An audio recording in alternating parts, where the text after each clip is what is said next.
Prochaine séquence, les grandes conférences. Donc c'est un point de vue qui va être défendu, argumenté, et on a le plaisir d'accueillir Kevin Charras, qui est docteur en psychologie, directeur du Living Lab, vieillissement et vulnérabilité au CHU de Reims, et président du Gérontopôle de Bretagne.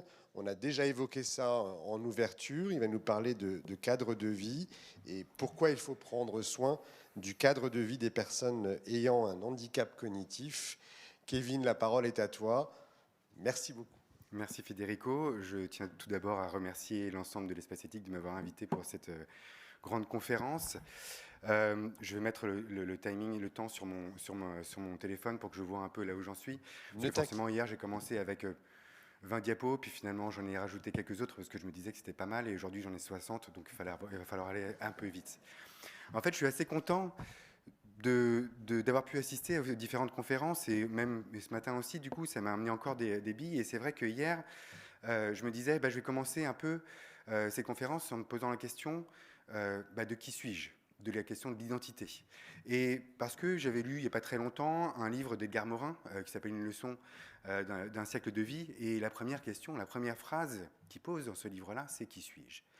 Et en fait, hier, en écoutant les choses, en écoutant les différents témoignages, qu'est-ce que j'ai entendu ? J'ai entendu une identité qui va évoluer au cours de la maladie. J'ai entendu concrètement, je suis devenu quoi ? J'ai entendu, on est qui maintenant ?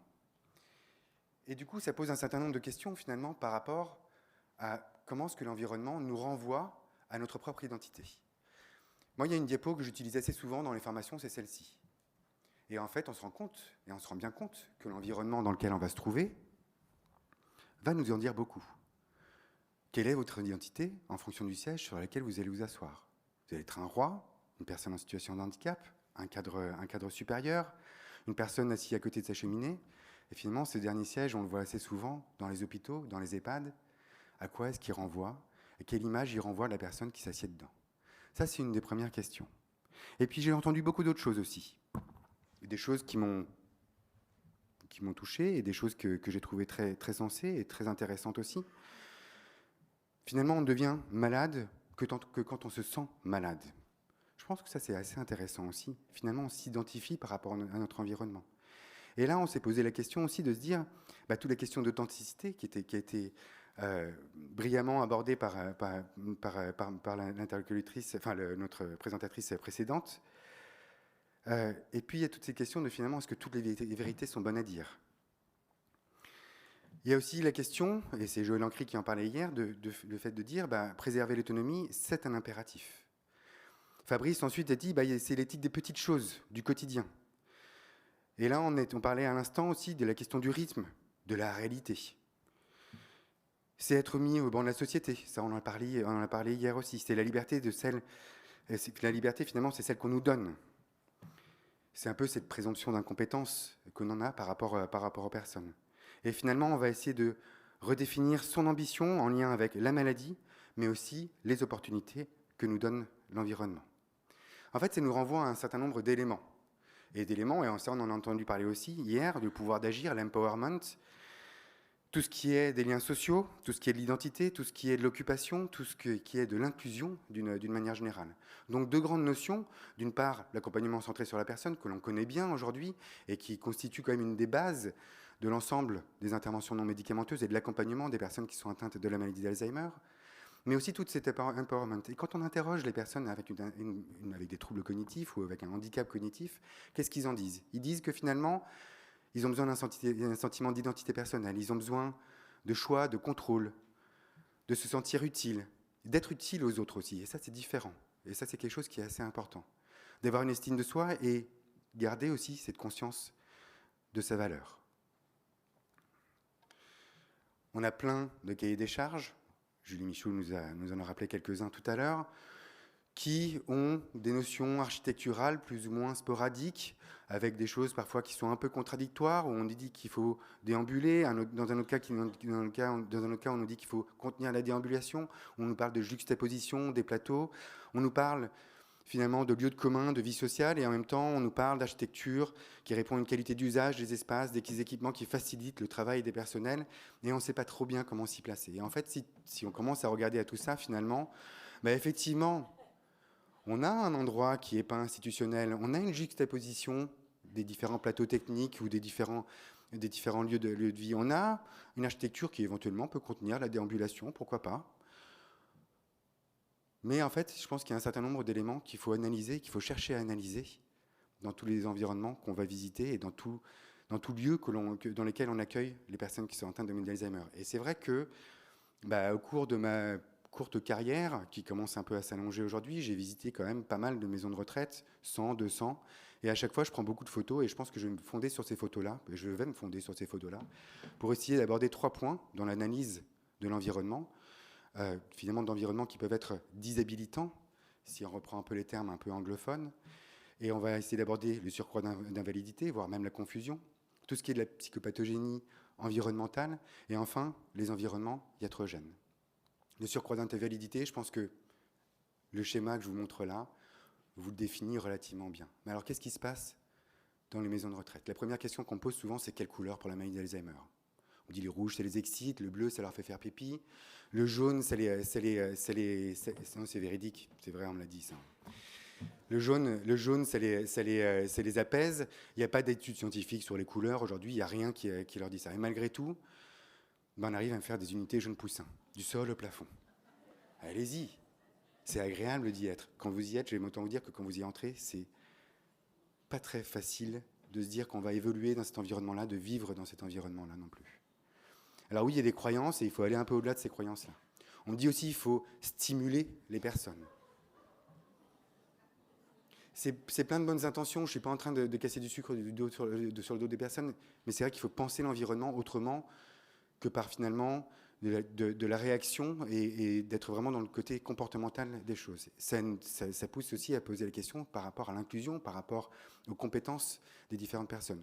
On se dit aussi, on a eu la question tout à l'heure, il faut agencer l'architecture pour déambuler. La déambulation, ça reste un symptôme. Le symptôme, on veut plutôt le réduire. Donc on ne va pas chercher à mettre une architecture qui va permettre aux gens de déambuler. D'autant plus que quand on commence à faire ça, vous avez toutes les personnes qui errent, qui sont désorientées, en gros, qui vont commencer elles aussi à déambuler. Ça, on le voit du coup dans énormément d'unités spécifiques, dans énormément de lieux qui accueillent des personnes qui sont atteintes de la maladie d'Alzheimer. La lumière attire les personnes qui sont atteintes de la maladie d'Alzheimer. Alors on a un psychologue qui est juste devant moi, Jean-Luc Noël, qui se fera un plaisir de vous accueillir tout à l'heure, si vraiment vous êtes attiré par l'obscurité. Je suis moi-même psychologue, je peux vous accueillir aussi, on vous fera un prix, on mettra c'est l'espace éthique qui vous fait une promotion, il n'y a pas de souci. On peut faire même des trucs de groupe, des sessions de groupe, voilà, on peut y aller. Non, on n'est pas attiré par l'obscurité d'une manière générale, et effectivement, c'est un peu de la manipulation environnementale, en fait, de mettre des coins sombres dans certains lieux de vie pour éviter que les gens y aillent et mettre des coins plus éclairés pour les autres. Il y a beaucoup d'autres manières, finalement, de faire en sorte que les personnes aillent dans les endroits, dans les lieux de vie communs. Ça marche pas. La communication aussi, toujours un grand enjeu. Et c'est vrai que quand on voit des personnes qui sont en randonnion, ça pose un certain nombre de questions sur comment est-ce qu'elles communiquent entre elles. Est-ce qu'elles sont finalement pas spectatrices du soin qui se passe autour d'elles, de l'organisation? Il y a eu aussi des choses qui sont assez intéressantes, où il y a là encore, c'était une réalisation d'un architecte qui s'est dit, je vais essayer de symboliser le porte d'entrée de la chambre. Et donc du coup, je vais mettre ce qui ressemble à un paillasson devant la porte de la chambre. Mais ce n'est qu'une dalle noire, finalement. Et on a des personnes, du coup, qui s'essuient les pieds comme ça. En fait, on est en train de promouvoir un certain nombre de troubles du comportement, des comportements inadaptés chez ces personnes-là. C'était intéressant comme expérimentation, ça valait le coup de l'expérimenter, mais c'est vrai qu'il faut aller un peu plus loin que ça aussi. On parle beaucoup de la désorientation. Alors là, on est dans les magnifiques chambres du CHU de Rennes, de l'EHPAD du CHU de Rennes. C'est vrai que la première question qu'on peut se poser, c'est est-ce que c'est bien ma chambre? Et on a un peu de difficulté avec des personnes qui sont un peu désorientées, de se dire, parmi les 12 chambres qu'il va y avoir dans l'unité spécifique, est-ce que je vais bien reconnaître ma chambre? Là encore, la signalétique, des grandes questions. Heureusement, cette signalétique n'existe plus, mais elle s'est fondée sur les bonnes pratiques des signalétiques, sans se poser la question des usages. Bon, effectivement, on a des lettres qui sont contrastées, on a un petit pictogramme qui est censé indiquer ce qu'il y a sur la signalétique, quoique l'ascenseur, ça pourrait être un frigo, mais bon, voilà. Mais moi, ça me pose toujours question quand même de me dire pourquoi des champignons dans l'ascenseur. Très clairement. La signalétique aussi, bah oui, mais il faut qu'elle soit en cohérence avec les informations qu'on a dans l'environnement. Quand on dit qu'il y a un salon et qu'à côté de ça, il y a une salle vide, on se pose un certain nombre de questions. Là encore, en fait, au lieu de la signalétique, on peut aller un peu plus loin et se dire il y a la lisibilité environnementale, c'est-à-dire comment est-ce qu'on lit l'environnement dans lequel on est. Et là, j'utilise aussi souvent cette diapositive-là pour mes formations, et je demande à quoi correspondent ces différents espaces.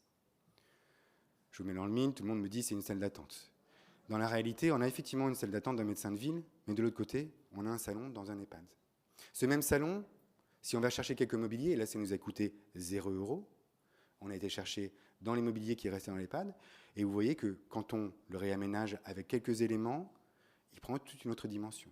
On n'a pas besoin d'accueillir 15 personnes dans le salon en même temps. On a besoin d'accueillir quelques personnes dans ce salon en même temps. Et on peut avoir effectivement un lieu, un espace qui reflète une identité de la personne.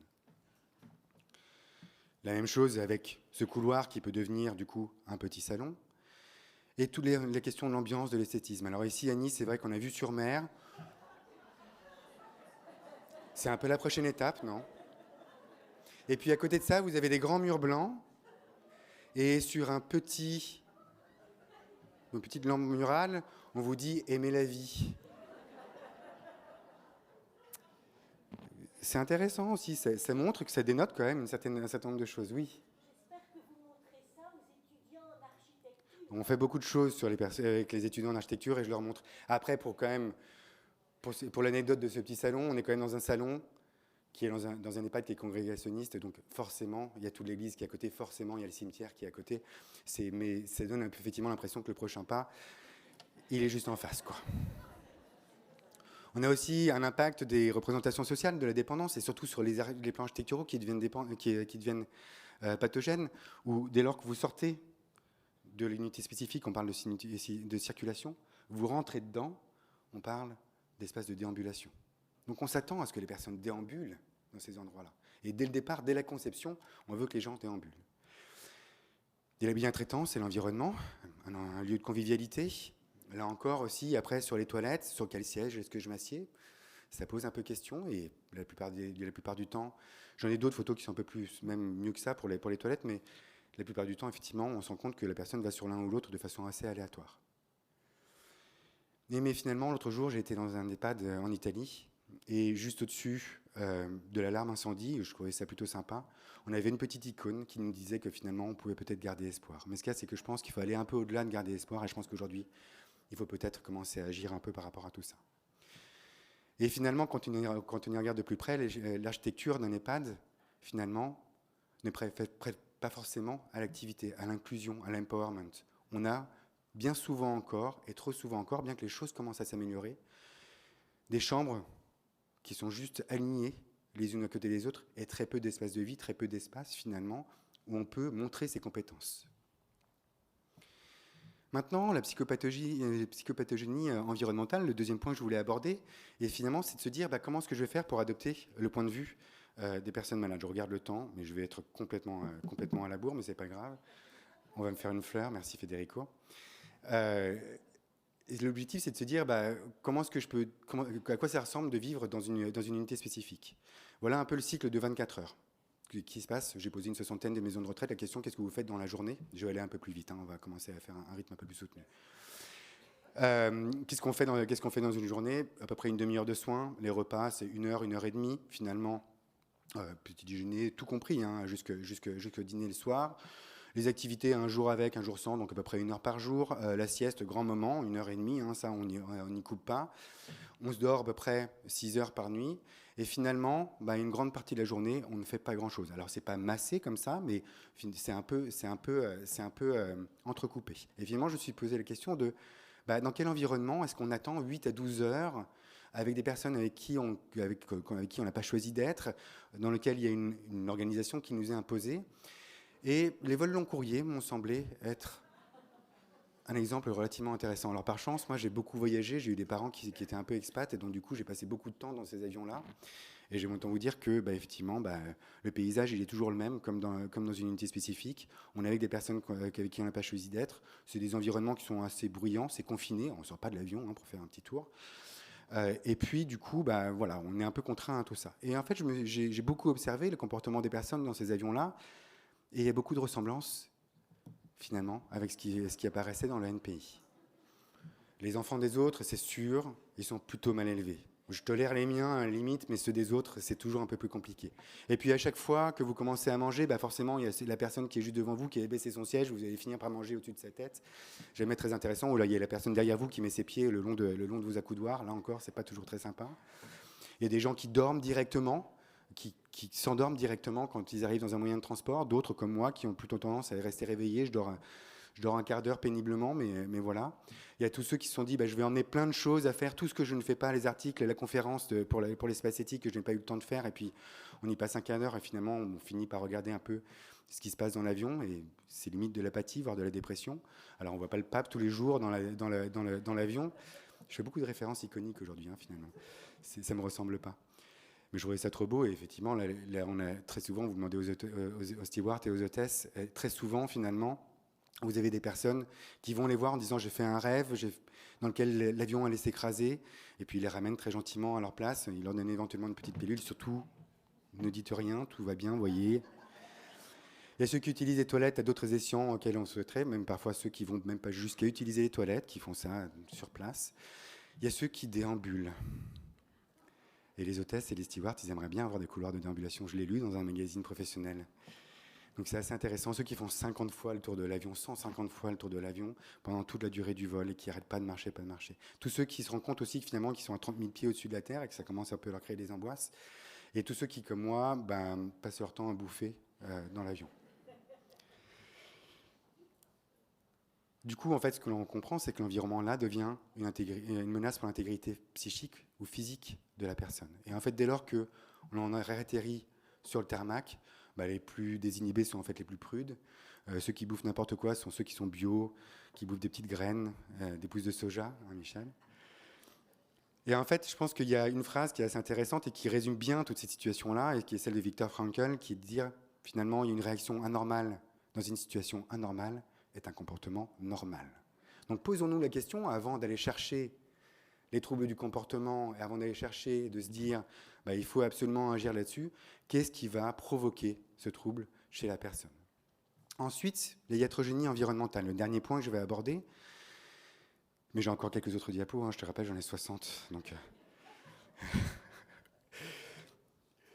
En fait, ce dont on se rend compte, c'est qu'il y a eu le plan prévention anti-chute et on vous dit surtout il ne faut rien laisser par terre, il faut retirer tous les tapis, il faut que ce soit complètement vide de tout, il faut que ce soit épuré. Et puis les cuisines, surtout, souvent, où effectivement on va sécuriser tous les lieux qui potentiellement pourraient avoir un danger pour la personne. Et on se rend compte que là, en termes d'empowerment, en termes de désensibilisation finalement aux petites aspérités qu'on pourrait avoir dans l'environnement, les personnes, au bout d'un moment, elles n'y font plus attention à force d'épurer les choses. Et donc, du coup, oui, il y a ces questions de est-ce qu'on retire tout au risque de désensibiliser la personne et au risque que lorsqu'elle rencontre effectivement une aspérité, elle chute, elle se coupe, elle se brûle éventuellement? Ou est-ce qu'on prend un certain nombre de risques? Et là, c'est encore deux EHPAD que je vous montre. Donc, je ne suis pas en train de vous montrer des maisons ou quoi que ce soit, des photos, machin. C'est des photos que j'ai prises dans des établissements dans lesquels on trouve des tapis, dans lesquels on trouve tout à disposition dans la cuisine. On va vider le lave-vaisselle, il y a tout. Et finalement, la question de se dire, si on maintient toutes ces choses-là chez les personnes, avec le risque de le faire, et c'est vrai qu'il faut chercher ce risque-là quand même, et il faut l'assumer, ce risque, et c'est pas si simple que ça, surtout avec tous les risques pénaux. Je vois Michel qui me regarde avec un air désapprobateur en me disant que c'est pas moi qui prends les risques au niveau pénal, mais quand même... je pense qu'effectivement, on peut aussi être dans une attitude de prévention des risques de chute, des préventions de ne plus savoir finalement de la perte des capacités des personnes. Donc finalement, effectivement, il y a peut-être un risque iatrogène, et là encore, je pense qu'il faut que je creuse un petit peu encore cette question-là, mais c'est quelque chose qui m'est venu assez récemment, et je pense qui peut être assez intéressant aussi à aller regarder. Alors, on parle beaucoup du virage inclusif et domiciliaire. Effectivement, le mieux face à l'exclusion, ce serait partir dans l'inclusion complète. Aujourd'hui, tout au plus, on est dans l'intégration, voire même parfois plutôt dans la ségrégation. En fait, ce qui se rapproche le plus finalement d'aujourd'hui de l'EHPAD, c'est ce que Foucault appelait les hétérotopies, c'est-à-dire localisation physique finalement de l'utopie, ou l'institution totale de Goffman, dans laquelle finalement on est dans les lieux à part. On est dans des micro-sociétés dans la société avec ses propres réglementations. Des architectures qui sont ni collectives ni communautaires, avec l'institution qui est vraiment au devant de la scène, et avec des liens de l'extérieur qui sont assez limités. Finalement, les seuls liens qu'on a avec l'extérieur, c'est soit les familles qui viennent visiter, soit les professionnels qui viennent travailler tous les jours et pendant 8 heures par jour. En fait, on parle beaucoup d'aménagement. Et là, je reprends Thierry Pacaud, qui dit que finalement, l'aménagement, c'est quoi ?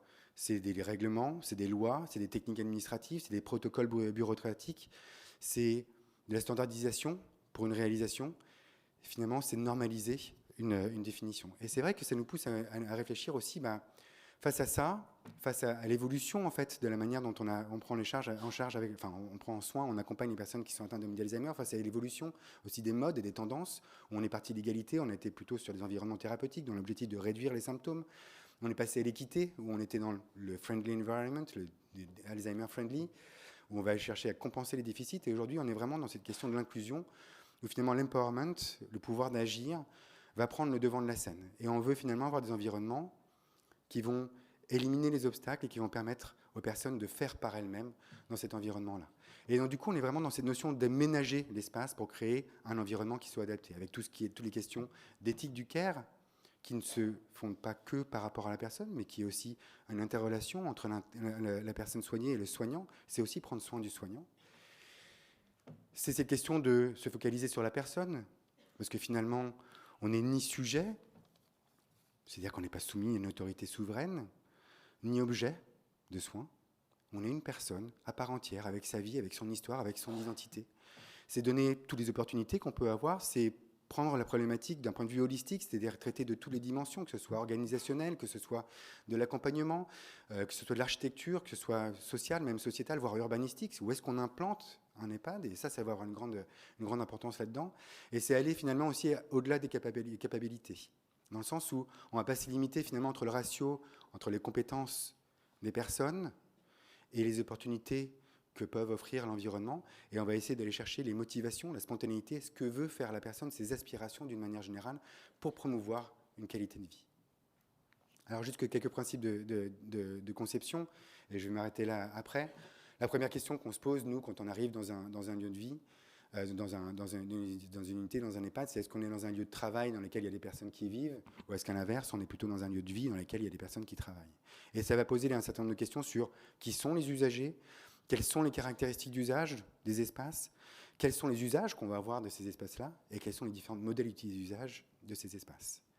Et puis, si on reprend un peu toutes les questions de soins centrés sur la personne, d'empowerment, de la personne finalement, et ça c'est encore qui tout, c'est la person comes first, on peut essayer de repenser les choses sur les bases d'un support affectif et de l'empowerment.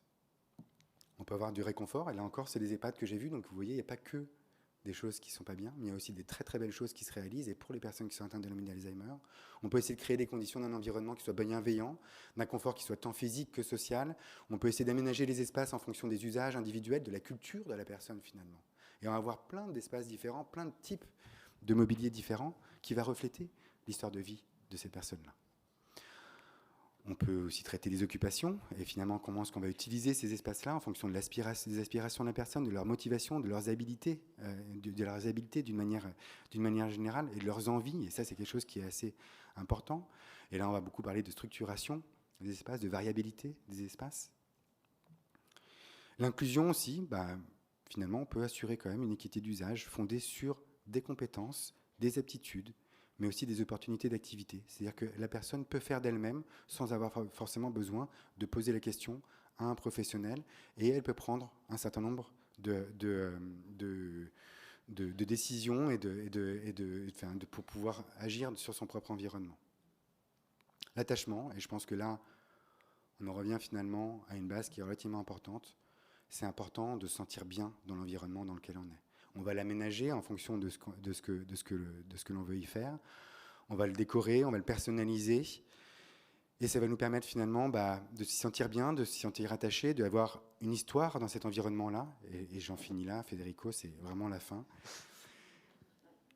Avec des liens sociaux, ça va encourager aussi finalement les autres personnes, nos amis, nos proches, à venir nous rendre visite. Je vous remercie de votre attention.